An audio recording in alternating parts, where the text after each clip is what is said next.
Hello नमस्कार dear student, welcome to success career. आज की इस वीडियो में आप लोग देखने वाले हैं रेलवे अप्रेंटिस के रिलेटेड बहुत ही बड़ी खबर है। यहाँ पे वेस्टर्न रेलवे मजदूर संघ ने जीएम पावर लागू करवाने की बात कही है।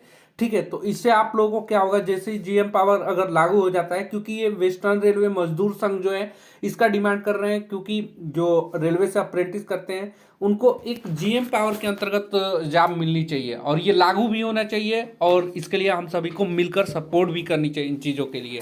ठीक है, तो चलिए हम लोग इस वीडियो में जो भी नोटिफिकेशन है वो सारा चीज़ हम आप लोगों को बताने वाले हैं, तो वीडियो को अंत तक बने रहेगा। और रेलवे से संबंधित सभी अपडेट पाने के लिए यदि आपने टेलीग्राम चैनल को ज्वाइन नहीं किया तो टेलीग्राम चैनल ज्वाइन कर लीजिएगा। लिंक आपको डिस्क्रिप्शन बॉक्स में मिल जाएगा, जिसमें आप लोगों को रेलवे से रिलेटेड सभी पीडीएफ, नोटिफिकेशन, गवर्नमेंट जॉब की इंफॉर्मेशन मिलती रहती है। ठीक है, सबसे पहले देखिए रेलवे से जो सीसीए करते हैं यानी कि अप्रेंटिस करते हैं उनको क्या फायदा मिलता है। तो सबसे पहले जो बेनिफिट मिलती है ना अभी प्रेजेंट में, वो 20% है कि इनका सीट रिजर्व रहता है और इनका कट ऑफ इतना कम जाता है रेलवे के अप्रेंटिस के बाद कि देखिए सीसीए इन रेलवे में अप्रेंटिस जो जनरल का बना था कट ऑफ मार्क 41.16 के आसपास बना था, वहीं एससी का 30 नंबर पे सिलेक्शन हुआ है 30.71 पे, और एसटी के लिए 36.44 पे, और यहीं पे ओबीसी का जो सिलेक्शन हुआ है 30 पे सिलेक्शन हो गया है 30.34 पे। तो ये फायदा होता है। और अगर आप रेलवे से अप्रेंटिस नहीं करते तो वही जनरल जहाँ 41 से सिलेक्शन हो रहा है वहाँ आपको 74 नंबर लाना होगा, वहीं एससी के लिए 62 नंबर लाना होगा, और 36 नंबर की जगह 50 नंबर लाना होगा, और 30 नंबर की जगह 69 नंबर लाना होगा, जो कि एक बहुत ही बड़ी, यहाँ पे देखेंगे बहुत ही बड़ा ये है कि कितना ज़्यादा कट ऑफ बन रहा है। तो ये चीज़ फायदा होता है।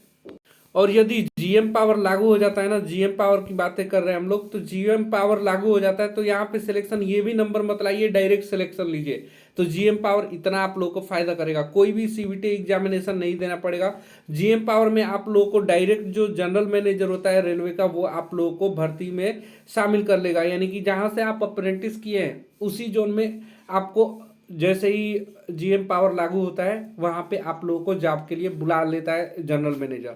तो देखिए वेस्टर्न रेलवे मजदूर संघ ने इस पे क्या कहा है, ये देखिए वेस्टर्न रेलवे मजदूर संघ ने ये बातें कही है और ये अपनी नोटिफिकेशन में रखा है, जिसका 239 वर्किंग कमेटी मीटिंग हुई थी, उसमें ये क्या बोला था। ये मीटिंग कब हुआ था, तो ये 28-19 अप्रैल 2024 को हुआ था। इसमें बोला गया था कि नेशनल पेंशन सिस्टम को खत्म करके ओल्ड पेंशन सिस्टम लागू हो रेलवे वाले में, और जो staff corporatisation of railway product unit, privatisation and outsourcing and closure of establishment, यानी कि जो इस्टेब्लिशमेंट क्लोज किए जा रहे हैं, प्राइवेट किए जा रहे हैं, और आउटसोर्सिंग से जो भर्ती लिए जा रहे हैं उसको स्टॉप करना चाहिए, रोक लगाना चाहिए।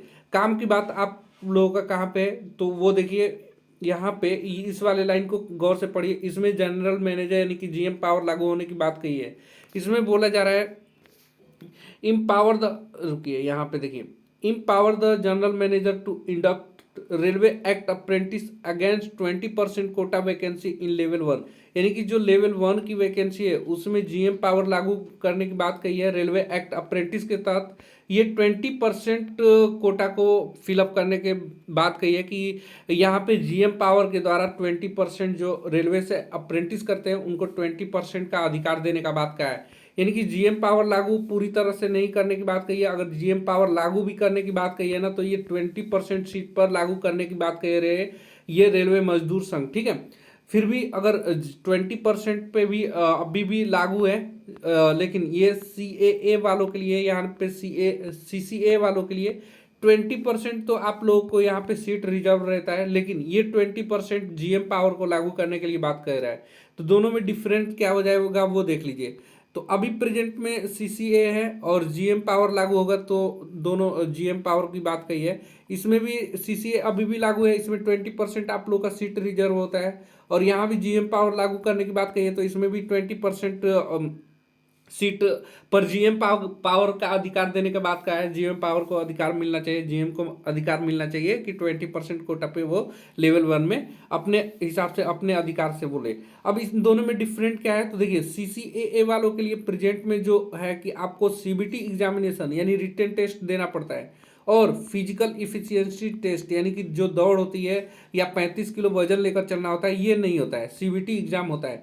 लेकिन यहीं पे अगर जीएम पावर लागू होगा तो जो भी जिस भी डिवीजन से, जिस भी रेलवे जोन से आप अप्रेंटिस करते हैं, तो वहाँ पे सीबीटी और पीईटी एग्जामिनेशन दोनों नहीं होगा, दोनों नहीं होगा। और ये अधिकार किसको चला जाता है, ये जनरल मैनेजर को चला जाता है कि वो अपने यहाँ से, अपने जोन से जो भी कैंडिडेट अप्रेंटिस किए हैं उनको क्या किया जाए, नौकरी पे बुलाकर रख लिया जाए उनके परफॉर्मेंस के हिसाब से। तो ये पहले पावर होता था जो कि अब खत्म हो गया है। अब इसको सीसीए ने ले लिया है कि कोर्स कंप्लीटेड एक्ट अप्रेंटिस के साथ 20% छूट देकर हो जाती है। तो यही रेलवे मजदूर संघ ने बात कही है, GM power empower general manager to induct railway act apprentice against 20% quota vacancy in level 1, यानी कि इम्पावर करने की बात कही है, यानी कि जनरल मैनेजर को अधिकार देने का बात कहा है रेलवे एक्ट अप्रेंटिस के तहत 20% कोटा और वैकेंसी पे फिलअप करने के लिए। तो ये रेलवे बोर्ड से, आरआरबी से मांग किया है रेलवे मजदूर संघ, वेस्टर्न रेलवे मजदूर संघ ने। अब एक छात्र पूछ रहा था कि सर रेलवे ग्रुप डी की जो वैकेंसी आएगी इस बार, रेलवे ग्रुप डी की, वो उसमें क्या होगा कि आईटीआई वाले एलिजिबल होंगे कि नहीं। तो चलिए उस पर भी बात कर लेते। तो यहाँ रेलवे बोर्ड ने क्या कहा है, रेलवे बोर्ड में ने कहा है कि लेवल 1 की नौकरियों के लिए शैक्षणिक योग्यता क्या रहेगी, आगे जब भी वैकेंसी आएगी तो ये वैकेंसी रहेगी। यहाँ पे 10th पर से इस बार रेलवे ग्रुप डी की वैकेंसी नहीं आएगी, हालांकि कुछ पोस्ट आएगी, बस ज़्यादा नहीं, बस 2-3 पोस्ट होंगी जो 10th बेसिस पे आएंगी। बाकी आईटीआई वालों के लिए आएगी। तो क्या एलिजिबिलिटी होगी, क्या क्वालिफिकेशन होगा, वो देख लीजिए। तो ये देखिए यहाँ पे मैं आप लोगों से डिस्कस कर देता हूँ। यहाँ पे देखिए जो भी लेवल 1 की भविष्य में होने वाली भर्तियां होंगी, ठीक है, यानी कि ग्रुप डी की जो भी वैकेंसी होगी वो भविष्य में, यानी कि किसके बाद, जिनकी सूचना 15/6/2019 के बाद जारी होगा, ठीक है, यानी कि अब 15 जून 2019 के बाद जो भी लेवल 1 की वैकेंसी आएगी, ग्रुप डी की वैकेंसी आएगी, उसके लिए न्यूनतम शैक्षणिक योग्यता क्या होनी चाहिए। तो यहाँ पे देख लीजिए, national counselling for vocational training द्वारा प्रदत्त नेशनल अप्रेंटिस सर्टिफिकेट सहित 10वीं उत्तीर्ण होनी चाहिए, या आईटीआई सहित 10वीं उत्तीर्ण होना होगा। सभी भावी उम्मीदवार तद अनुसार अपने आप को तैयार रखें। यानी कि ग्रुप डी में अगर आप सिलेक्शन लेना चाह रहे हैं और ग्रुप डी की आप फॉर्म भरना चाह रहे हैं, तो आपके पास क्या होना चाहिए, 10+ आपके पास नेशनल अप्रेंटिस सर्टिफिकेट होना चाहिए, एनएसी सर्टिफिकेट होना चाहिए पहला, या दूसरा आपके पास 10वीं बाद, 10 के बाद अप्रेंटिस निकल कर आती है तो उसे कर लीजिए, नेशनल अप्रेंटिस सर्टिफिकेट मिल जाएगा। या आपके पास 10 के बाद, यहाँ पे देखिए आपके पास यदि आईटीआई है, आईटीआई कोई भी हो, एनसीवीटी हो या एनसीवीटी या एससीवीटी, दोनों चल सकता है, दोनों चल सकता है ना। यानी कि आपके पास 10th के बाद आईटीआई होना चाहिए, एनसीवीटी एससीवीटी कोई भी होगा तो चल सकता है। यही आपके पास क्वालिफिकेशन होना चाहिए। वही बोला जा रहा है कि सभी भावी उम्मीदवार को तदनुसार अपने आप को तैयार रखें। हालांकि 15/6/2019 से पहले 2 वैकेंसी आई थी, 2018 में और 2019 में, उसमें भी ये लागू होने की बात कही गई थी, लेकिन छात्रों ने तोड़फोड़ मचा दिया था। तो रेलवे ने अपनी बातें बोल दी कि 1 टाइम रिलैक्सेशन हम देकर इस बार भर्ती ले रहे हैं 10 पे, लेकिन अगली बार जब भी वैकेंसी आएगी 15/6/2019 के बाद, तो उसको 10th के बाद एनएसी होना चाहिए।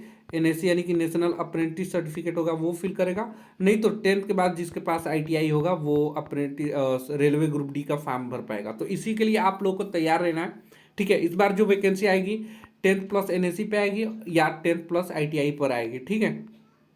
बाकी रेलवे जीएम पावर को लागू करवाने की आप लोग फुल सपोर्ट करिए, जिससे कि आगे आने वाले समय में आप भी आईटीआई करने के बाद रेलवे से अप्रेंटिस किए होंगे तो आप ही को ये फ़ायदा मिल सकता है। क्योंकि जीएम पावर लागू होने के बाद ना, आप ऐसे भी ग्रुप डी की जो वैकेंसी होती है, एज काफ़ी ज़्यादा होता है, तो जीएम पावर में आपका सिलेक्शन बहुत जल्दी से हो जाएगा। अगर आप लोग सपोर्ट करेंगे तो ये लागू हो सकता है। आज के लिए वीडियो में इतना ही, मिलेंगे नेक्स्ट अपडेट के साथ। जीएम पावर की जब भी बात होगी वो सारा इन्फॉर्मेशन मैं आप लोगों को दूंगा। यदि चैनल पे पहली बार होंगे तो चैनल को सब्सक्राइब कर लीजिएगा, साथ में आप टेलीग्राम और व्हाट्सअप ग्रुप जरूर ज्वाइन कर लीजिएगा, लिंक आपको डिस्क्रिप्शन बॉक्स में मिल जाएगा, जिससे कि आपको डायरेक्टली आपके मोबाइल पर नोटिफिकेशन के द्वारा हेल्प मिल सके, नोटिफिकेशन मिल सके। Thanks for watching this video guys, मिलेंगे नेक्स्ट वीडियो में, तब तक बाय, जय हिंद।